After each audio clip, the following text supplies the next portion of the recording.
Tonight's Fat Chat show comes from Irton Hall. The family stayed here up until 1866 when the line died out. The most interesting visitor that people had during that time was King Henry VI.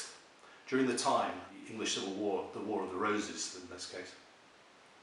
And his side had lost in 1464 the Battle of Hexham to the northeast of here, and as a result of that he was making his way away from the battlefield and was in need of rest and resuscitation, food, drink. And he arrived here at Irton Hall, which the centrepiece of which is a Pele Tower, a fortified tower, not a fort, but enough to protect the local residents from the raids of the Scottish. He arrived there, it was late at night, and he approached, through his retinue, the tower, and asked to be let in for food and sustenance.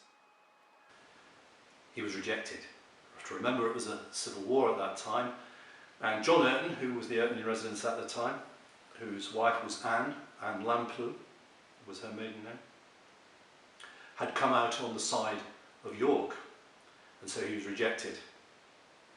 He took shelter underneath the large oak tree in the grounds.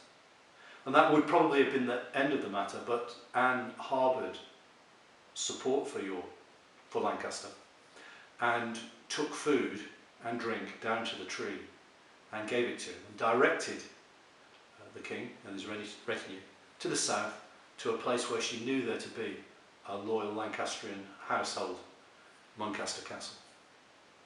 She then went back into the Pele Tower. Unfortunately, her husband had found out about this, and he took great exception.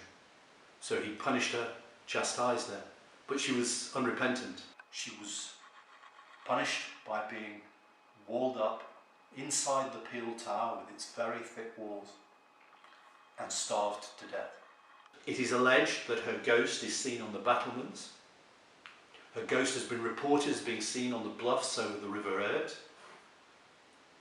It's also been reported that she's been seen inside the Pele Tower itself.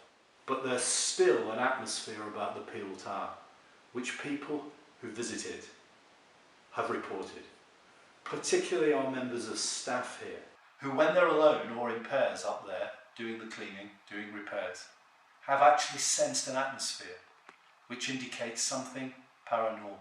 So far, we've not yet seen Anne Irton. So that's the story. I think the best thing to do now is to take a very short tour around the Pele Tower. But beware, there will only be the two of us. Anne was said to be walled up in the attic, so let's go up there right away.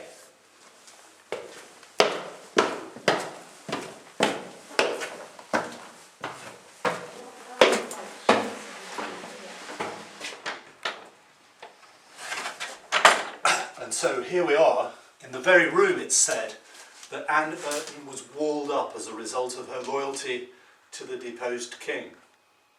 Now, as I said before, we hadn't seen her in recent days, in recent weeks, but there have been stories of the staff in this very room sensing her presence. And on one occasion, our head of maintenance, a very down-to-earth man, was working here on one of the pipes, and he heard someone else in the room, and he thought it was his colleague, and he spoke. The colleague didn't reply. He then went down later on to discuss with his colleague why he hadn't replied to him. He wanted something to help him. And the colleague said, "I'd never been up there." The manager has also experienced in this very location a feeling of chill just standing here. And so here it is, the room in which Anne is said to reside. So from me, Gary, and from Anne, and from all the other residents of Irton Hall, I wish you a very safe Halloween.